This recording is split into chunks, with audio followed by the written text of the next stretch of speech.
Hey, builders, before we begin, I have a quick question for you.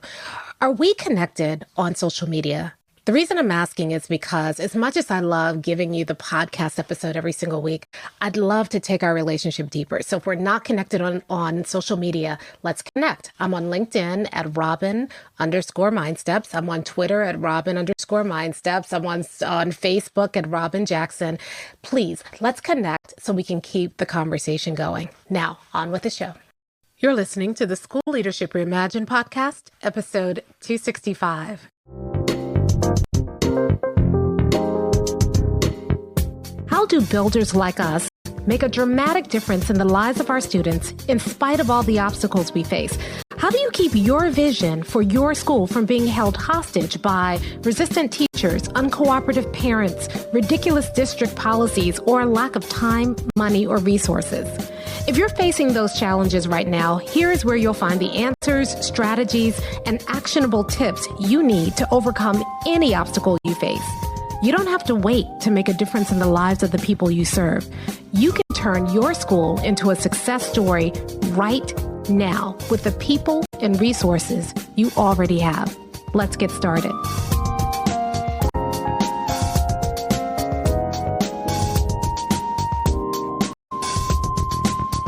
Hey builders, welcome to another episode of the School Leadership Reimagined podcast. I'm your host, Robyn Jackson, and today we are starting one of the most popular series that we do. It's the Summer of Success series. Over the summer, I'm going to be sharing with you every single week one little tidbit, one little success secret of builders who are making it, builders who are building schools where every child can be successful. They're going to be very concrete, very actionable tips to help you build a successful school year. Because as we know, the next school year is being built right now. And so how do you build a successful school year? We're going to be talking about that. But before I begin sharing these success secrets, I need to address something really, really important. You see, as I'm traveling this summer and I'm doing a lot of, keynotes in different conferences and I'm visiting with a lot of different builders all over the country, I am hearing something show up over and over and over again. And the thing that I'm hearing is getting in the way of your success. If you don't deal with this, none of the other tips and strategies I share with you throughout the summer are going to matter until you deal with this first. And that is self-sabotage. You see, I believe in you. I know that if you are a builder and you approach the work like a builder, you will see success. But if you don't know that, if you don't believe that, there's nothing I can do.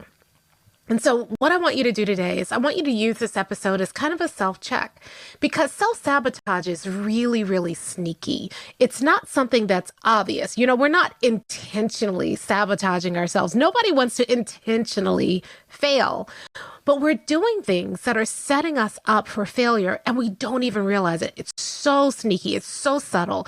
So I'm going to call it out today. I'm going to shed light on some of the things that we do to self-sabotage. And as you're listening, I want you to think about, do I do that? Is that something that you catch yourself doing? And if it is, then let's talk about how we deal with it so that you can stop doing that, because I'm telling you, you are so close to success. It just takes shifting some very simple things that you're doing as a school. The challenge for a lot of people is that they say they believe in 100%. They talk the game, but you can tell they really don't, because they do things to undermine it. So let's talk about why we self-sabotage, some of the ways that we self-sabotage, and then how do we deal with it? How do we get ourselves out of it?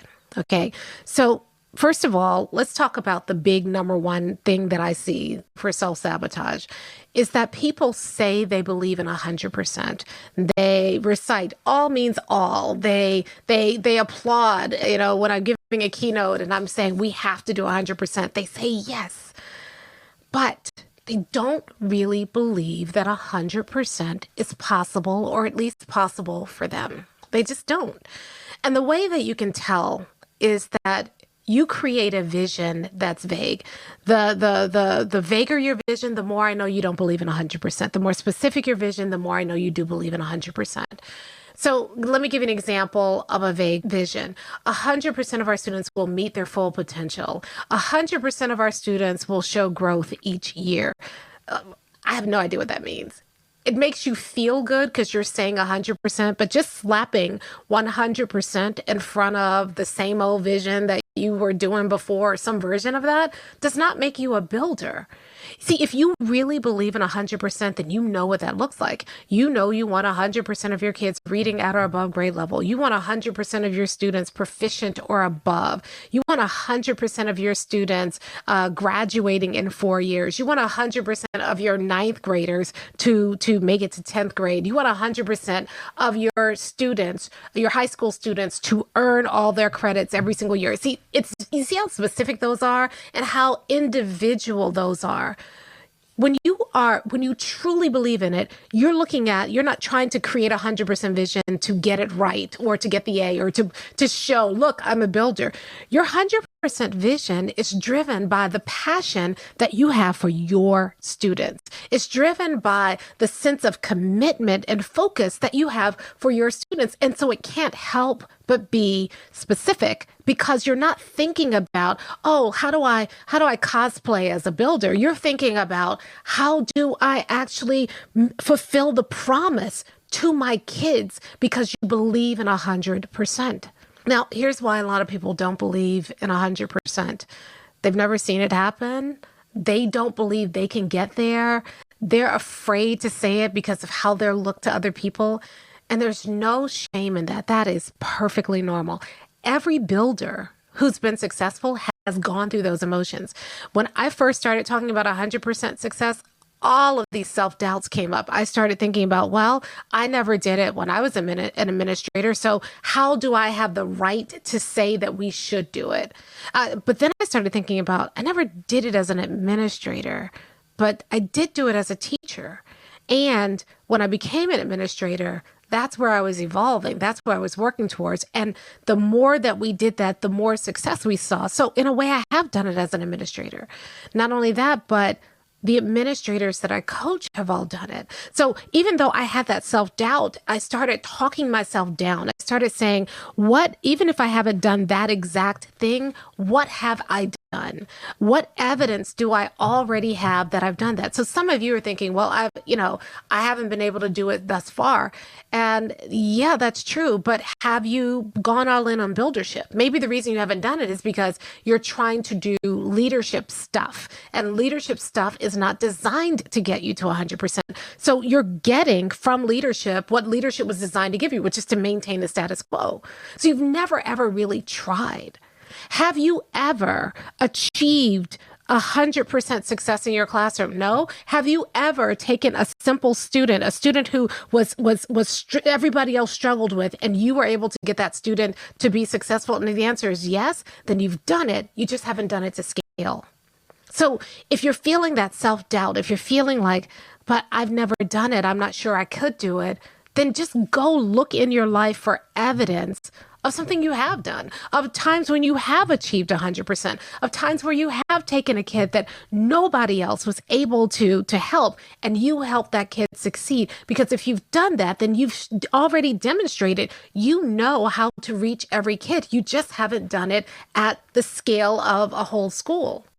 So that's the way that you overcome self-doubt, is you find the evidence in your life that you've done it already. Maybe you haven't done it for a whole school, but did you do it for a whole classroom? Did you do it for a whole kid? And if the answer is yes, then you know how to do it. And all you have to do now is figure out how to do it to scale. Maybe you're thinking, well, I believe in 100%, but I've got my district, and my district isn't supporting me. And so you want to go forward and move forward, but you self-sabotage because you keep trying to dance between going all in on buildership and trying to appease your district. And sometimes you can't do both. Sometimes what your district is asking you for is not going to get you to 100%. But the builders who really believe it, they advocate for themselves. You see, a lot of people feel disempowered, and I get it. Some districts, yeah, what can I say? Some districts are just not, they're just mean. They're just, the people get into these district positions and they forget what it was like to be a principal. And they think that in order to be a leader, they have to come down hard on people. I've seen it happen. But here's the thing, when you are a builder and you truly believe in your vision, the vision gives you courage to advocate for your kids. You're not just advocating for yourself or protecting yourself against somebody who holds your career in their hands. You're doing something for kids. Their lives depend on what you do for them. And that gives you courage. That helps you to advocate for yourself. Now, I'll be honest, this is not one that I have personally struggled with as much, because I've always been a big believer in advocating for yourself, that you get to write your own story. And when you are a builder and when you are focused on what you build and you are focused on inviting people to join you in what you build, it helps you to advocate because you're not asking for permission. You're asking for support. There's a big difference. So many of us go through life and we say, oh, mother, may I? And we ask the district and the district says no. And then we feel disempowered, right? Well, we're going at it the wrong way. If you believe that your district is undermining you, rather than trying to straddle between being a builder and appeasing the district, go all in on being a builder and ask for support and do it in a way that shows the district how it is in their best interest to support you, because you're going to do more than what they're asking you to do, and everybody looks good as a result. I always think about a couple of builders that I won't call y'all out. You all know who you are, but there are a couple of people inside of BU right now who, when they wanted to join BU, they didn't get support from their district right away. It's not in your budget. We have some other PD we want you to do. And they advocated for themselves. They say, this is what it's going to take. This is where you want me to be. This is what it's going to take to get here. And they advocated for themselves and were able to get funding to join BU, even though the district initially said no. And then after they did that, they did something that no other school in the district could do. They shot to the top of their district in 1 year and showed and demonstrated to the district how that investment paid off on them, because they believed in not themselves, not the program. They believed in their vision. And they recognized that this is the best way to get to their vision. And they were so passionate about that that's what it is. If you want the support of your district, stop asking for permission and ask for support, and stop undermining the work that you know you're supposed to do because you're waiting for your district to approve it first. Your district may never approve it until you show the results. But maybe the only way you're going to get those results is to get the district's support to do what you want to do, and stop trying to figure out a way to get the results doing what the district wants you to do. We all know how that works. You've been doing that before. You got to do something different, and you got to stop letting the district be an excuse that keeps you from serving your students the way you know they deserve to be served. Now, maybe you don't have, your own self-doubt. Maybe it's not the district that you think is standing in the way. Maybe you think it's your teachers. I could do this if I had great teachers. Sure, you could. Well, actually, that's not true. I was about to say, sure, you could, but no, because if you take great teachers and put them into a disorganized, unfocused school, those teachers cease to be great. The thing that takes a great teacher and helps them to step fully into their greatness is that you are a builder. You are a builder of teachers. That's what you need. So you think, oh, it's all magically going to happen if I just get the right teachers in the building. But a builder doesn't care who the teachers are. Every teacher grows. And so instead of appeasing teachers or waiting until you get the right teachers, what you need to do is figure out, what's the vision? Where am I going? What's important for my kids? And then you start thinking, once you understand that, then you can figure out, how do I grow the teachers to get them there? And again, we approach teachers so wrong. I mean, we're so busy trying to change teachers. No, look, nobody likes to be changed but a baby. You're not going to change your teachers. You know, they say you can lead a horse to water, but you can't make him drink. I'm not saying that, right? Because I don't believe that. You know what? You can lead a horse to water. You can't force that horse to drink. But if you gave that horse salt tabs, that horse gets thirsty enough that they will want to drink on their own. You know what the salt tabs are? Your vision, your mission, your core values. That's what creates thirst.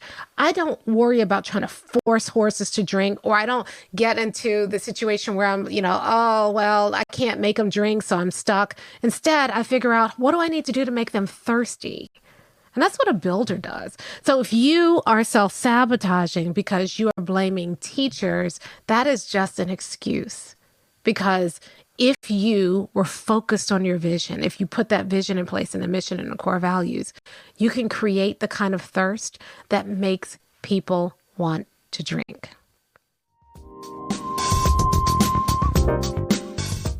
Hey, it's Robyn here. Real quick, I just want to interrupt this episode for just a second, because if you are enjoying what you're hearing, then would you mind sharing this episode with somebody else? So all you need to do is just go to your phone, if you're listening to it on your phone or your podcast player, and then click the 3 dots next to this episode, and it'll give you the option to share the episode. Now, if you do that, 3 things are going to happen. First, the person that you shared with is going to think you're a hero, especially if they're struggling with what we're talking about right now. They're going to love you. Secondly, you're going to feel good because you're going to get the word out about buildership and start building this buildership nation. And third, you will get my eternal gratitude, because I really want to get this out to the world, and you'd be helping me out. You'd be doing me a huge favor. So please share this episode with someone right now who's dealing with this same issue, someone you think would really benefit. And now back to the show. Now, another way that people self-sabotage, they don't just doubt themselves. They don't just blame the district or blame the teachers or the kids or the parents, other people. Another way that they self-sabotage is they get half in. They give themselves an out. They dabble in buildership. So they're like, okay, I'll create a vision, 100% vision, but then they don't do the work to align everything in their school to that vision. So the vision is great, rah, rah, rah. Everybody gets excited about it in the staff meeting, but then nothing happens. And so the vision is just like everything else you ever did as a leader. It's here today, and then it's forgotten tomorrow. And then you say, well, I did the vision, it didn't work. No, you didn't do the vision, because having a vision is more than just creating that 100% statement. It's aligning everything in your building, including your people, around that statement so that everything you do is focused on achieving that vision. It's creating a concrete plan and a process to help you get to that vision. It's about getting people committed and then sustaining their commitment and growing people into that vision. It's not just a statement. It is a whole reorientation for how you do work in your school. So, people say, well, we did the vision, we did the mission, we did the core values. Those are not things you do. Those are things you are. Those are things you become. Writing a vision statement and putting 100% in front of it doesn't make you a builder. Creating 100% vision and then aligning everything you do around it, that's what creates a builder. Having a mission and core values that nobody can remember, that you have to look up every time you talk about it, and it's not reflected in the work of your school, you just wasted everybody's time. You're not a builder. And so what people do is they have one foot in leadership and the other foot in buildership, and then they wonder, why am I not successful? Because you got to go all in. If you have a foot still in leadership, you're still a leader. Buildership is just the process du jour. Leaders do that all the time. Okay, this year we're doing PBIS. Next year we're doing Leader in Me. Next year we're going to be doing what's the one that people do with the heart? You know which one I'm talking about. And every year they pick a program, and there's nothing wrong with these programs. These programs, capturing kids' heart. That's what I'm looking for. There's nothing wrong with any of these programs. There's good stuff in all of these programs. But if you are just lurching from one program to the next, or you're just thinking that this program is going to solve our issues, but you're not driven by something deeper, your vision, your mission, your core values, if the programs are out of alignment with those, if everything else you do is out of alignment with those, it's not going to work. You are just being a leader. Being a builder means you are all in. Being a builder means your vision is so important and so compelling that everything changes as a result of it. Being a builder means that you don't just drop back into leadership when things get hard. It means that you persist through the hard stuff using your buildership mindset, because that's how you eliminate problems instead of just getting rid of problems for a time and then having them show back up later on. And so one of the biggest ways I see people self-sabotage is that they dabble into buildership. They listen to this podcast. They get inspired by one idea and they're like, oh, I'll do that. And they add it to what they're already doing. They don't change anything about what they're already doing. They just slap something buildership on top of it. Or they listen to the podcast or read a book, and then they pick and choose the pieces that they want to do, even though we know that the path to success follows a very predictable pattern. They don't follow the pattern. They're just like, oh, I'll do this piece. Oh, that sounds good. We'll do that in addition to what we do elsewhere. We give them a process. You know, we have these free downloads and free trainings, and we're saying, here's how you do it. And they're like, oh, that's cool. We'll do that. And then, but we'll add this other piece here. And they start muddying up the process by blending in leadership stuff into a buildership paradigm. And then they wonder why it doesn't work. Well, you never, ever set it up to work. You didn't decide that you were going to make a shift in your thinking. You decided to keep thinking the way you were always thinking, but grab some of these good pieces and try to slap it onto what you're already doing. And then you wonder why it's not working. Why am I not successful? You didn't really try. You wanted to pretend that you were doing something different.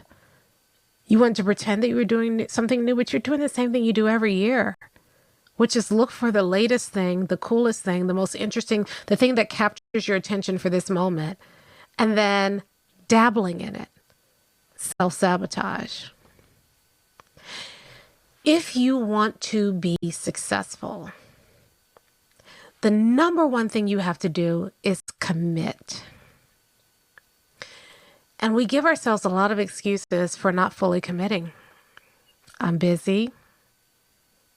And so we let busyness get in the way of our dreams and our goals. And then we never ask ourselves, well, what is busyness? What am I busy doing? Because if I'm not busy moving towards my goals, what am I busy doing? And in most cases, you're not busy moving towards your goals. You're busy doing stuff to make you feel like you're doing something rather than doing the work that really matters. And I'm going to tell you the truth. I suffer from that all the time, especially when I'm feeling overwhelmed. I just get busy, but I'm not actually moving. You know, when I really look at it, at all the stuff that I'm doing, and I ask myself, is this moving me to my goals? Most of the stuff is not. It just makes me feel better. It makes me feel like I'm doing something. So we get busy doing stuff that doesn't matter. We let other people get in the way of our goals. We let our own self-doubt make excuses for why we don't get started. We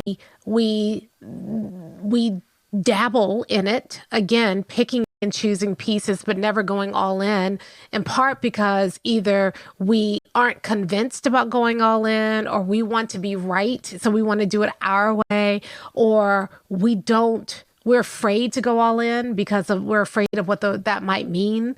And we look more at the consequences of going all in than we do the benefits of going all in. If you're finding that you're doing any of these things, I'm not scolding you. I have been guilty of most of, if not all of them. But here's what I know.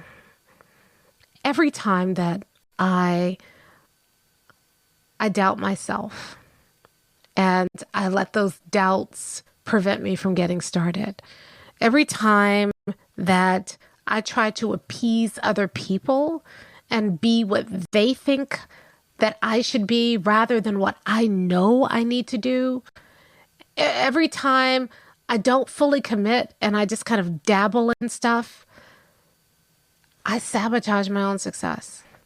I find myself working very, very hard and not seeing results. I create more work for myself. I feel deep down busy, but like a failure, like I'm failing, like I know I should be doing better. I feel like and it becomes this self-fulfilling prophecy because the more that I do it, the less successful I am. So the less successful I believe I can be. I get frustrated. I start blaming other people. I start rationalizing why I'm not moving as fast as I should. When at the end of the day, it's just me. And it's just a simple decision to commit, to go all in.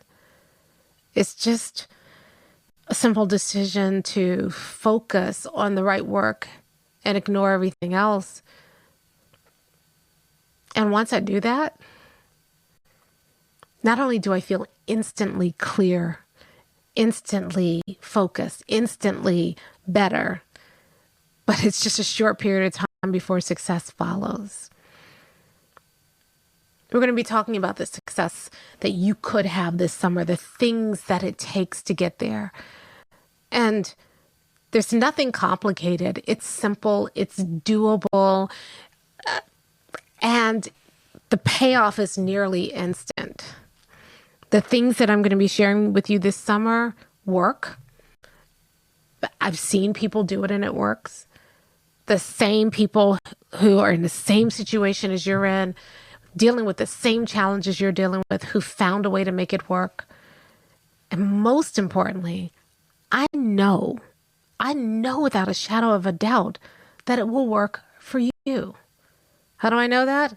Because I've seen it work for hundreds of other people. How do I know that? Because this is stuff that's not new. It's timeless. It's happened over and over and over again. So I know it. I am convinced. You could not convince me otherwise that it will work for you. Only thing that's stopping it from working for you is you got to go all in. You got to stop doubting yourself. You've got to stop letting other people step in the way and using them as an excuse for why you're not doing it. I just need to do an aside for a second, but you can't even use me as an excuse. Oh, well, you didn't explain. No, there is not even me. Not even me. Don't let me get in your way. If I'm explaining it in a way that doesn't make sense to you, if you have questions, go to the School Leadership Reimagined Facebook group. Ask the questions. Push me to clarify. Don't even let me get in the way. You know, the people who are the most successful, they come in, I'm a human being. I'm flawed. I make mistakes. They just are like, yeah, whatever, Robyn. You need to explain this to me. I don't get this. Where is this tool? And they hold me accountable. I say, I want to support you. They say, well, here, support me. Here's the support I need. They hold me accountable and they make it. So not even me. I'm not the excuse. There's nothing standing in the way between you and being the builder that I know you can be and having the success that I know you can have. But you have to be all in. If you are still dabbling in leadership, if you are trying to tack on buildership to what you're already doing, if you are still trying to appease the powers that be, if you are still, trying to appease your teachers and win their admiration and respect, if you are still telling yourself a story that you can't, even though you have evidence somewhere in your life that you could, then you will get in the way of your own success. But if you talk to yourself and tell yourself, I've never done this, but here's what I have done. Here's the evidence that I do have.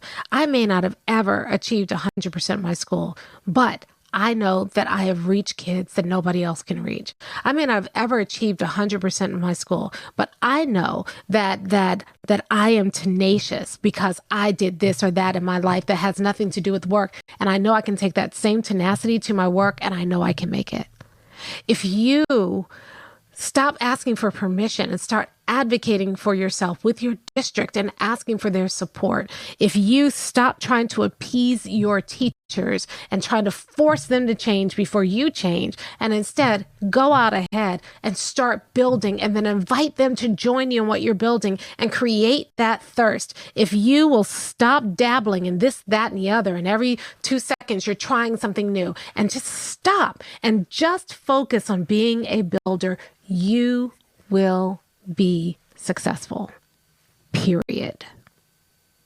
So, as we go into the summer of success, before we begin, I want you to look for ways that you are self-sabotaging. Then I want you to sit yourself down and have a good talk with yourself and start to really examine, why are you self-sabotaging? What are you afraid of? What lies are you telling yourself that are getting in the way of the success I know you can achieve?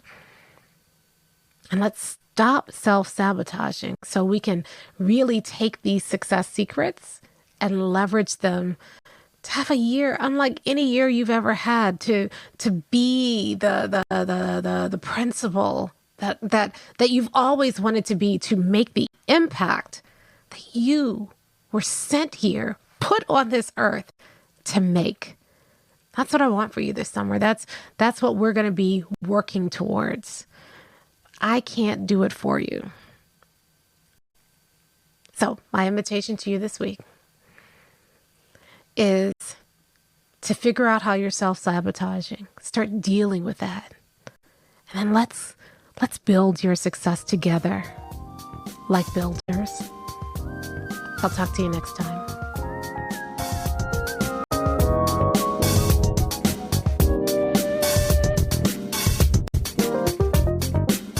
Hey, if you're ready to get started being a builder right away, then I want to invite you to join us at Buildership University. It's our exclusive online community for builders just like you, where you'll be able to get the exact training that you need to turn your school into a success story right now with the people and resources you already have.